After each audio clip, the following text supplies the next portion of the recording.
What is up, y'all? We are back with another Terrifier 3 video. Before we get into it, definitely smash the like button because it definitely helps, and make sure you're subscribed to the channel. So we just got a new photo of Art the Clown in Terrifier 3. Now this is very interesting. So I've seen a lot of people with this photo say that this is the death of, you know, Chrissy Fox, Jennifer in Terrifier 3, with the scene with the little kid and everything. I'm gonna tell you how, one key point, how this could not be that scene. Because when Chrissy Fox as Jennifer is getting killed or whatever, it's dark, it's nighttime, she's laying in the bed upstairs, and we see, you know, a lot of shots around the house, him getting an axe out the Santa bag. It's just, you could put two and two together and just see that this is a whole different scene. Now when I saw it immediately, the thing that stood out to me the most was obviously Art the Clown. He looks creepy as hell with the Santa get up, and he's very bloody beard, has the axe, but it was the background, you know, it being light outside, like almost like it's broad daylight. Now we see a shot of Sienna actually going to her aunt and uncle's house, you know, after everything that happened in Terrifier 2. It seemed like she's reunited with her family and stuff like that. And, you know, it kind of resembles this house, the form of it, like the walls are tan and stuff like that, and things like that. You can just point out things. So this could potentially be Sienna and Jonathan's aunt and uncle's house. Now, what does that mean? They are getting killed. It seems that they're getting killed, but I already kind of speculated that. I think it'll be a scene where, you know, Sienna's not in the house, kind of leading up to the final act where Art the Clown comes in the house and he completes a massacre, taking them out. Now, we know she has a little cousin named Gabby, so I don't know if Art the Clown's gonna go batshit crazy in this and just take out everyone in that house, but it seems to be that this could potentially be her aunt and uncle's house. I don't think that this is Jennifer's house in Terrifier 3 because it doesn't, you know, resemble it too much. Maybe it could be, maybe he just comes in there early and camps out the house until nighttime, so it can also be that. Maybe he stays in the house and kind of just hides out until, you know, it gets dark. I don't know. I don't see Art the Clown doing that, but in my brain, I'm thinking that this is definitely Sienna's aunt and uncle's house, and he takes them out, possibly towards, you know, the end of the film. She comes back and then she sees, you know, her aunt and uncle being killed, and then that's how the final act kicks up, and that's how we see Art the Clown and Sienna going back and forth in that final act. He's throwing her and ragdolling her all over the living room. It just makes sense. And yes, I see that the door is brown, but it can mean a lot of things. It can mean that he simply just camped out in Jennifer's house waiting for the good time to take out her and her family, or Art the Clown just going around in Miles County and going to multiple people's homes and taking them out with an axe in a Santa costume. So I watched the trailer again and I spotted something. So we all know, we saw Sienna's friend Brooke, right? We see Sienna's friend Brooke and she's like yelling at the camera. But if you stop that, you know, scene literally right on the nose where you see Brooke's face, you see a shot of a little girl at a table, which immediately I'm assuming that's Gabby and they're having like breakfast. So I definitely think this is a nightmare sequence similar to Clown Cafe. Of course, I mean, it has to be. She sees her friend Brooke, but it's definitely going to be something where she's seeing her friend and something sinister happens. So I wonder, is this going to be a thing where she's seeing a lot of this type of stuff throughout the film, just it mixing in with her trauma and everything and her grieving? So I definitely think it's going to be more of that, just off the fact how detailed Brooke looked and, you know, as a victim of Art the Clown. So I definitely think that's going to happen where she's like at breakfast eating with her family and she's going to start tripping out. I seen that, you know, in the teaser that the uncle's not too friendly in Terrifier 3. He's not too friendly. Probably almost like he thinks that Sienna is going to kind of mess their family up with all her trauma and stuff like that. But I could be wrong. Maybe the aunt is trying to comfort her and, you know, tell her she has to move on from that. But I definitely think she's going to have a lot of crash out moments in Terrifier 3. Also, a lot of people have been questioning that scene where you see Art the Clown in the attic with webs on his face. At first, I didn't know what it was, and I still might not know what it is, but I started thinking, okay, it's webs on Art the Clown's face, meaning he's been there for a while, you know, aging. I'm just thinking of keywords around webbing and what causes webbing and stuff like that. So I'm like, I started looking through the trailer and I got back to that point, and I think I got it, man. I think what's going on is that with Art the Clown and just Terrifier 3, when it kicks up, it's literally going to pick up from Terrifier 2 in the asylum. After Victoria done, you know, pushed out Art's head and everything, it's going to pick up immediately from that.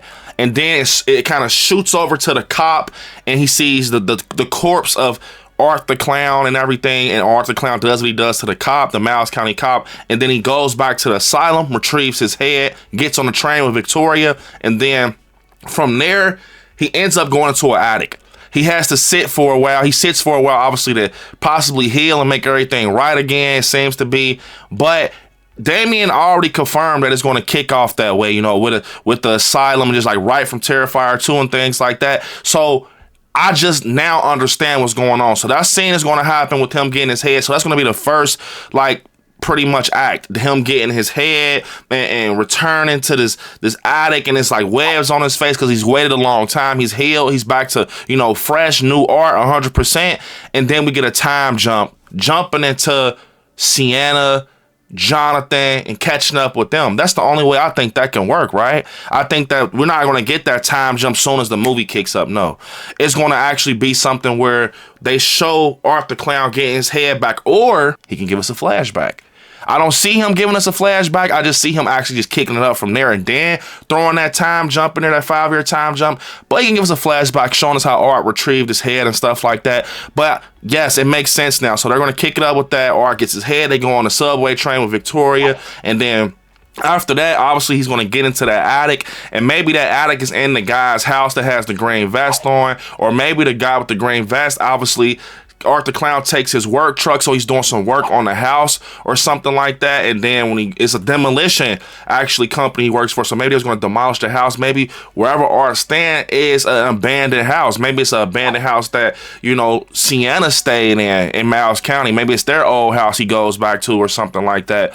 And maybe it'll connect to the father. Maybe the father actually, you know, has some memories there with Art the Clown, and it's just not in a backstage is a very thing. And that's the reveal. He's attached to the house or something. That's not the crazy reveal, but that's how he knows the house. He's familiar with it, so it makes sense. I definitely think that's what's going to happen, but I can be wrong, and he's going to be in the attic, and then we get the time jump. But before we end off, I have a cool unboxing I want to do with you guys real quick. So the wife actually got me a birthday gift, and she knew I wanted this so bad. She knew I wanted this so bad, y'all. This right here. Here we go.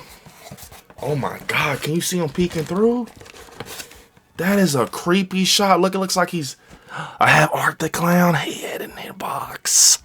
Look, that shit looks creepy, but I'm gonna let you guys see it with me. Y'all ready? Here we go. Damn. Perfect way, man, to just open it.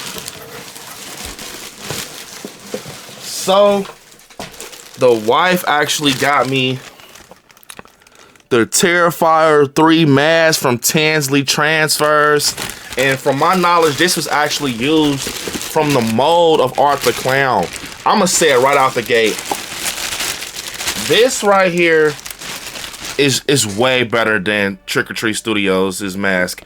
This right here legit looks just like Art the Clown. Like, look at the fucking eyes, bro. Like, look at the detail in the eyes, the veins and everything. The teeth are gnarly, bro. And then look, even down to the double stitching around the headpiece. On the back, they even put the stitching like it's a real headpiece. Very big mask, and I think this is a perfect mask for like someone to wear on Halloween, because there's a lot of Art the Clown masks out there that looks a little funky. This one looks just like David Howard Thornton's Art the Clown, in my opinion. And also, I think if you want to do like a bust or a life size of Art the Clown, this is perfect. Only thing that's, you know, is the headpiece is leather and it's not cloth. But this face part this is legit. Like the chin, like look at the side profile of Art. And this is from Terrifier 3. Comment down below, guys. So once I got this right, and I wasn't going to get the bloody version just because it's like the same as this, but I actually saw the bloody version in person a couple days ago at Party City. Very detailed blood work, but I'm like, man, and look at like he has the Art, you know, Art the Clown, his teeth has that like overbite, and if you're a fan of Art the Clown, you know what I mean, he has that like overbite that hangs over his bottom row. They even have that, bro. Chin coming out with the nose. super creepy. But they have one that has the Santa chin strap with the Santa beard and everything. I actually want that one too, bro. That one looks legit, and it seems like it'll be a rare item just because he has the Santa hat on and everything. But I definitely give this mask a 10 out of 10. This is one of the best Arthur Clown masks I've seen. So yeah, man, definitely get yours. I think they're shipping them out right now. But yeah, y'all, comment down below what you guys think about everything we just talked about in this Terrifier 3 video.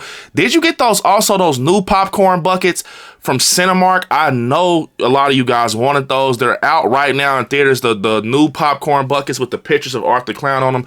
Go cop those. And also, what do you think about this video? Do you agree with me? Do you disagree? Did you see something that I didn't see? Comment down below. Unfortunately, this is the end of the video. I want y'all to hit me up on all my social medias at ILIKESCARY on all platforms. I want you to watch some horror movies. Stay scary out there. Peace.